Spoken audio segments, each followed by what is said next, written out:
Hey, hey, hey. What's up, Dr. Tiff? Happy Tuesday. Happy Tuesday to you, Coach Val. Thanks for everybody joining us tonight for this week's episode. Um, we're going to be doing a part two of what we talked about last week. We talked about literacy in schools, and the podcast sold a story. So if you hadn't listened to part one, continue joining us tonight for part two, but make sure you go back and listen to part one because it'll give you a little bit more background on what we're going to be talking about tonight. I had a couple people reach out to me after last week's episode in shock to just say, I didn't know that this was going on. I didn't know that this was a way to teach reading. I didn't know that schools were doing this. Why are they doing this? How can I find out if my kid's school is doing this?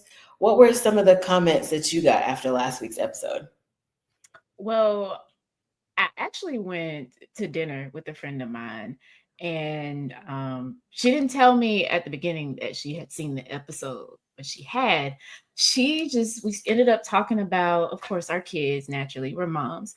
And we talked about her oldest son, who is currently in the sixth grade. Well, she let me know that he had had some major problems with reading. This was a shock to me because, if I'm not mistaken, he's currently like in some high level classes or gifted classes. And so when she said this, I was like, what? And so she continued to say and explain that it was around maybe third or fourth grade when she realized that he was not able to read very well. And I guess I'm pretty sure because he is actually super smart, like he has been able to cover it up a Mm. whole lot. And once she found out, she described how he had been taught to read. And it was exactly what we talked about on the last episode with Sold a Story. It was not phonics based. It was a lot of look at the pictures. What do you think the word means or what the word is? And she said she was so shocked and disappointed. Um, the student actually ended up needing a lot of extra help in order to get him to where he needs to be. She said now he's okay. Mhm. He's fine, but there's still that underlying concern because as a parent, you think things are going great and well, and you have trust in the school and the teachers and what they're teaching your kids, the curriculum they're using, to find out that, oh my God, I feel like I missed years Mhm. of being trusting, and then come to find out this wasn't what my kid needed and he's not where he's supposed to be. So Wow. yeah.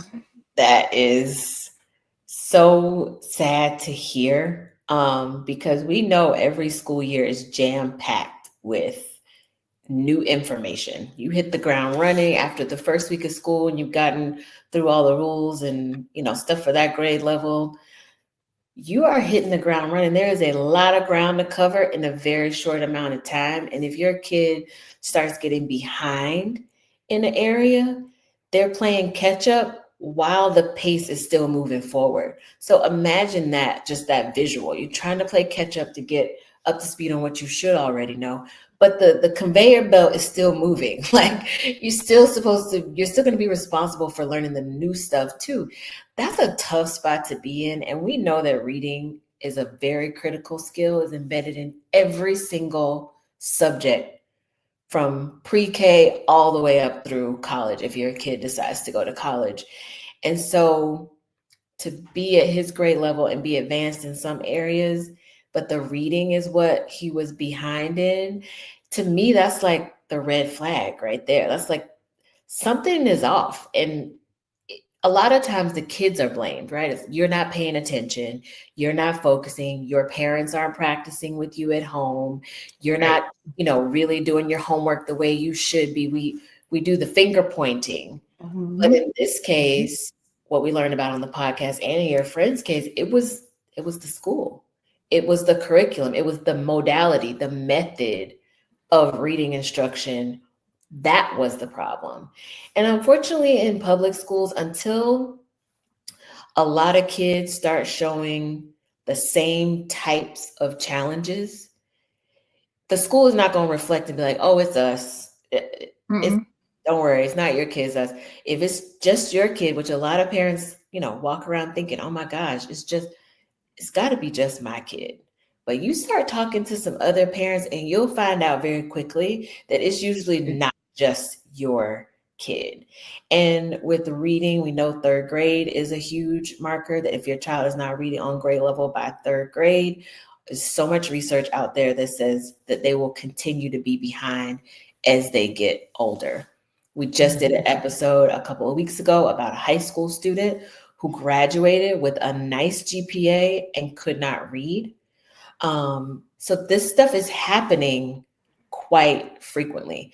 And if you hadn't listened to part 1 yet, we are talking about it's a cued reading system where instead of asking kids to sound out words, kids are being asked to use context clues, look at the pictures, guess what the word could be instead of being instructed to sound it out because phonics is not being heavily emphasized. And if you're thinking to yourself, oh no, my kid's school would never do that. In this podcast, they went to the most affluent communities with the most posh, rich parents, and those schools were using this cued method of reading. And what they found was parents were taking their kids to outside tutors. And that's Because they had the money. Exactly. Right? So when I heard that part, my wheels started spinning because it's like yet another case of a situation where your socioeconomic status provides you with a certain privilege that gives you an edge, it advances you in life beyond your peers. And it's so subtle. Like it's one of those things where just because they had the money, then they were able to fix their kid's problem. Yep. And it's not fair to the other students who don't, because in America, we pride ourselves on everybody is able to have access to a free and appropriate education. That we're going to provide publicly all kids an opportunity to learn how to read, to learn how to write, and to learn the math skills that they need to be successful, along with a plethora of other things. Well, now we see that that's not happening. Right. Again. Yeah. So any parent out there, auntie, uncle, if you have young kids in those grade levels where they're really laying the foundation for reading, so you're talking about kindergarten, first, second grade, ask your son, daughters, teachers, ask your own kid, what do you do when you get to a word you don't know? Because we learned last week, Val asked her own son this, and he said, oh, let me think about what makes sense there. That's a telltale sign. I know you were shocked. Was. No. We're not doing even that. as a person who I've never taught a child how to read. I have many skills. That's not one of them. Instinctively, if I was going to help a kid read, let's say I was going to go volunteer at a school and sit in the classroom and help a kid read. They get out their little book and they get to a word that they don't know. Instinctively, I would ask them to sound out the word. But this method that was used across this country is still being used to this day, is not prompting kids to sound out the words. They're asking them to look for clues in the picture, to look for clues in the sentence, to think about what makes sense. And my response to all that is none of that makes sense.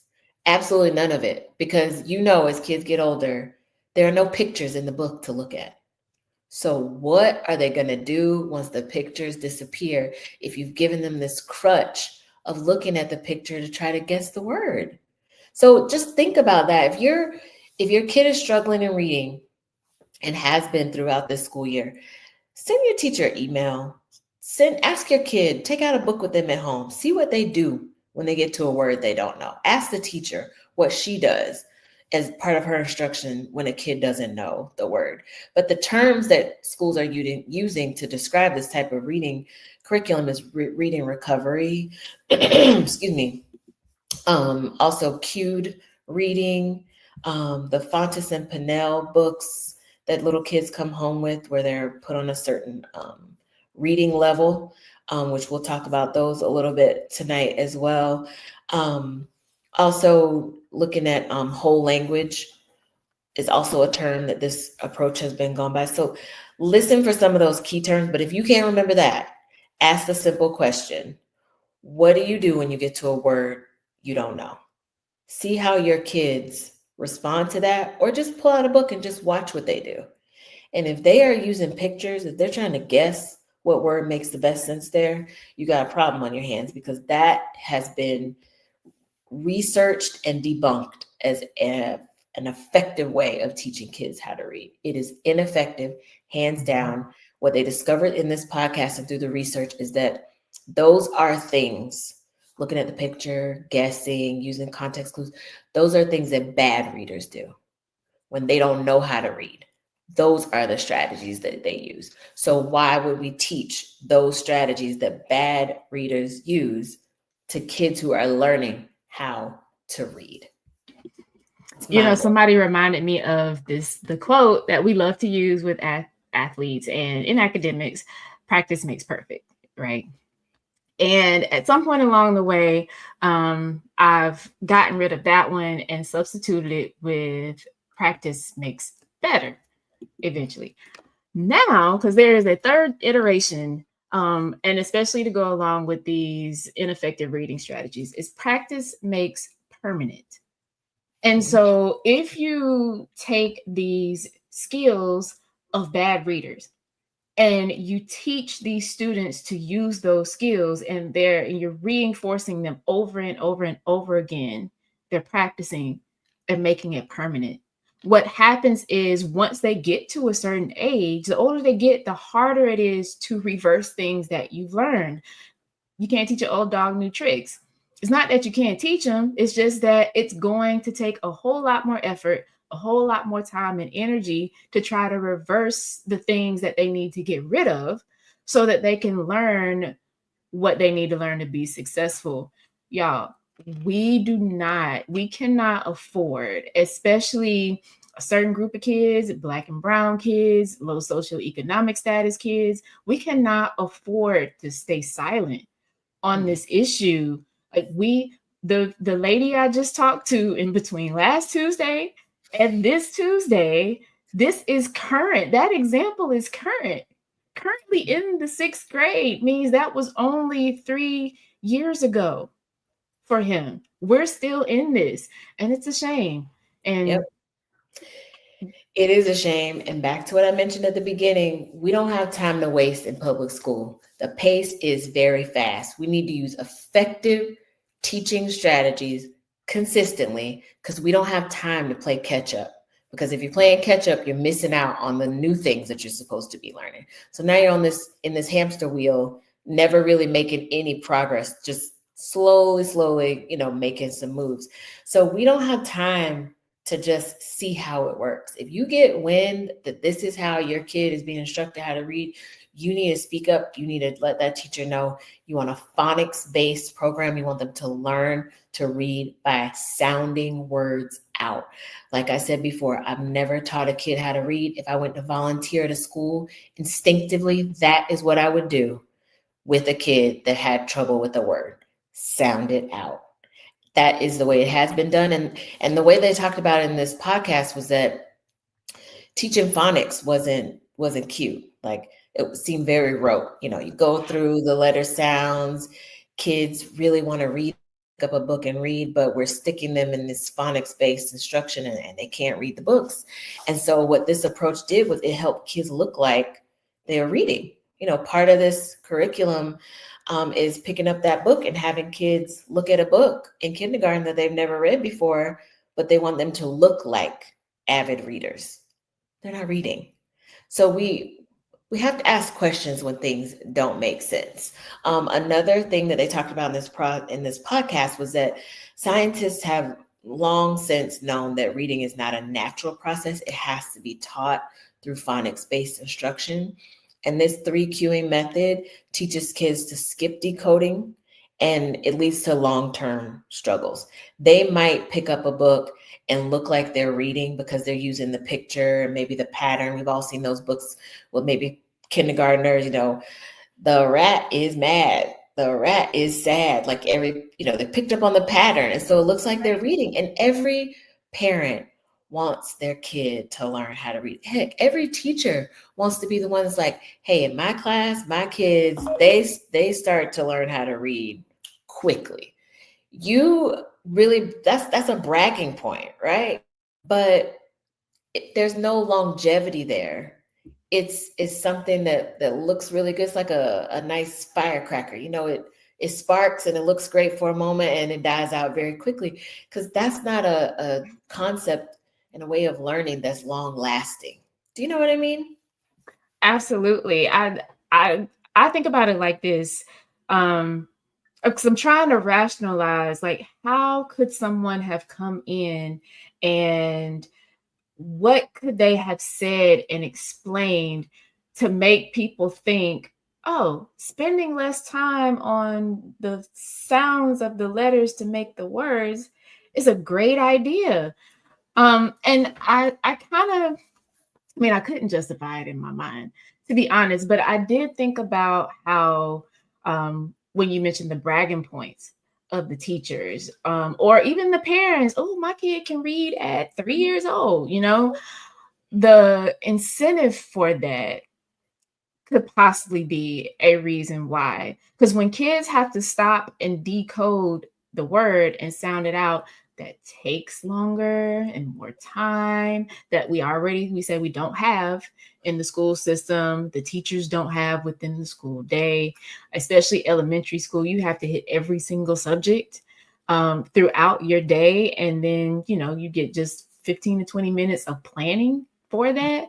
So in that aspect, I could see the draw and the pull for like, oh, this is going to make this easier so more of my students can learn how to read. So we're not saying that this has been done like maliciously or with ill intent for the most part. Like in the podcast, the teachers that they interviewed about these methods, they really thought that they were doing what was best for those kids. Mm-hmm. And the reason why they felt that is because these companies that build these curriculums, they do such a great job of selling an educated teacher, a school superintendent. They do an amazing job selling them on their product. It comes down to money. If you can get an entire district to start using your program, that is a class set of every piece of instructional material that you need for that grade level. Imagine the money. We're talking about millions of dollars here. And what happens is these companies develop their products, reach out to educational systems, these conferences that superintendents go to, conferences that teachers go to, they're there. And they're like, look at this. We get kids to read faster. This is what we're doing. This is how we're making it happen. And every district wants to see their reading scores on these end of year tests go up. They want to see that because that is what drives the impact of their school. Like we talked about on here before, you go by a house, you look at the school scores in your area, that's being pulled from these state tests. I know here in Georgia, they score them 1 out of 10, and your school is a 1 out of 10. That's not good. And that's typically being driven by test scores. So you go to these conferences and they are showing you that they have the latest, greatest way to get kids in your district reading faster. And these curriculum companies are making millions of dollars. Schools are investing very heavily, and they're doing so without really reviewing the research. They're doing it without reviewing the research. And so the reading industry doesn't have a lot of regulation. I could make a program today that says I can get your kid reading in 6 weeks. come by this program and I can get a very nice production team to put together a very pretty video. I can get some kids pointing at books, a couple of cameos of parents saying how it worked for them, and maybe it just worked for them. But I haven't done my longitudinal research study. I haven't taken a sample of students and children to see how effective, how valid, how reliable my reading program is. I can stick a label on it and say whatever I want because nobody's regulating this industry. It's just schools are being asked to, hey, pick what makes sense. If you've ever been in a school district where all of a sudden it seemed like a brand new curriculum came in and wiped something else out, it's usually because somebody found out, hey, what we've been doing, this is absolutely no good. And it probably took them a school year or maybe two to find something else to come in and replace it. And guess who are continuing to be experimented on in the schools? Your kids, my kids, our kids. They're the ones that are still stuck with this curriculum that they know is bad. But remember, they've invested millions of dollars. What does every school district talk about every year? Budget. What's the budget? Teachers want to raise, class sizes are getting bigger, buses, we need bus drivers, all these things. And they've now forked out millions of dollars on this type of curriculum. They're going to be hard pressed to pivot. You're going to have to come to them with some real live hard evidence that it is doing mass damage. Remember, if it's just happening to one kid, that's not enough to create change. It's got to be happening to a bunch of kids. For them to course correct after spending millions of dollars, that's going to take a lot. And if they haven't done their research up front, then they are going to need to take out all that material, throw it all out, and now spend more on this new curriculum. And that's what a lot of school districts have done. They talked about that in the podcast. What did you think about that part, Val? Well, they ended up talking about this ed reports that I really hadn't heard about until I listened to this podcast. And probably because I was the classroom teacher. So that wasn't part of my job description. But again, people in school don't have the time to do what they need to do, like at any level, to be really honest, from the janitors in the school building, the secretaries, all the way up, teachers, all the way up to admin at the central office level. Like there's too much stuff that is being pushed on the school systems.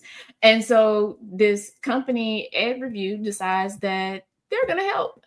And the way they decided to help was they wanted to put a list together of reviewed curriculum. Around this time, the Common Core standards were happening. That was becoming a thing. And so they claimed their stake on reviewing curriculum to see if it met all of, or how well it met all of the Common Core standards. Mm-hmm. Why would this draw the administrators, the district level leaders? Because they don't have time. So they're going to go out and reach for anything that makes their job easier. This company did what I don't have time to do anyway. Okay, I'm just going to look at their list. Their list is going to become our list because, they said that that's what they did. That's right. But what they didn't realize is the company did not look for validated, research-based curriculums. And so a lot of the curriculums that had this cueing system, this whole language approach, made the list as a very viable solution for a reading curriculum. But the ones that were more phonics-based that research showed is very effective and necessary, I'll say, they didn't make the list for the states to put on their list for the schools to pick from. And so I've said it before, schools always push, be research-based, be data-driven, and it didn't happen in these cases. Yeah. And like you said, and we mentioned this a couple of times tonight, schools are taking these companies at their word. They are not hiring and employing educational researchers to dig into the statistics that go behind what these companies are saying. And so just relying on the schools to do a good job of picking curriculum that will really help most kids, because some kids are going to need something different, but a curriculum is going to help most kids. We got to start asking questions as parents. And if something doesn't sound right, ask some questions. Because the first time I listened to this podcast, and we're talking about cueing kids how to read, not teaching them how to sound words out, my mind immediately went to, okay, so if they get really good at reading using this cued reading approach, what happens when they have to spell? How are they going to spell if they have not learned letter sounds? There's no answer there. If you're telling them to look at the picture for clues, what's going to make sense, use context clues in the sentence, and you're not teaching them how to decode by sounding words out, when it's time for them to start writing, how are they going to know how to spell the words? There's a lot of words. They don't. Ask me how I know. So you boosted up reading skills, but now your spelling, those scores are going to tank because the kids haven't learned letter sounds. It makes absolutely no sense. I feel some people who might be listening to this thinking, well, so what if they don't know how to spell? We got Google now. We got Lord. AI now. We got y'all aren't thinking that out there listening. Tell me you're not. Well, I just want to say that it's about communicating. Like, in essence, if we just boil this down, this is about communication and how well a person can communicate with someone else. And so we have various means and forms of communication. Well, writing is tops. Like, if you are in up to date with the new century, 21st or 22nd, whatever century we in, okay, skills, you have to be able to communicate. So when you put words into ChatGPT, when you put questions into Google, and you're doing these searches, yeah, it's gotten really good at guessing what it is you're trying to make, but at the same time, you are running the risk of being misinterpreted. Mm-hmm. You're running the risk of causing confusion. Right. You're running the risk of just people not understanding what it is you're trying to say. And kids are going through this right now. It's very frustrating for them because they don't understand why the other person, the teacher, the adult, doesn't understand what they wrote. Baby, it makes no sense.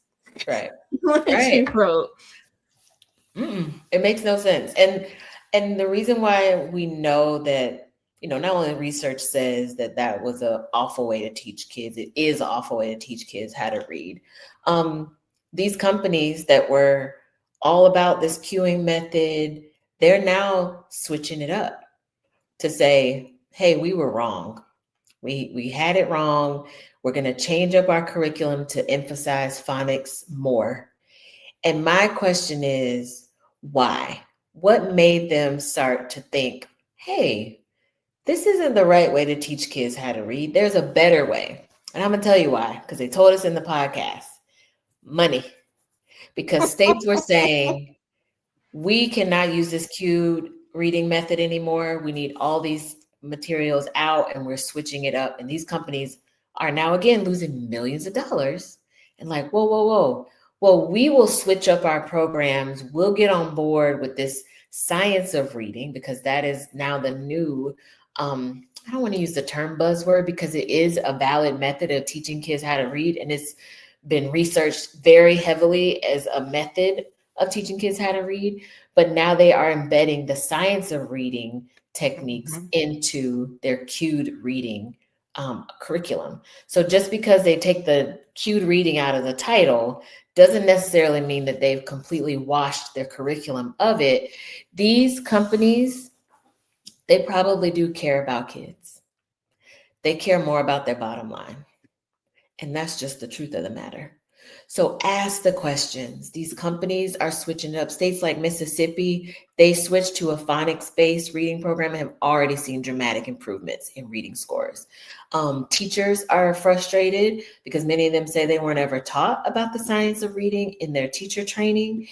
And so now that this kind of light bulb aha moment has happened from those who have listened to the podcast, done their own research, I think we'll start to see that cued reading phase out more and more. But please know, this is not a topic of a decade ago.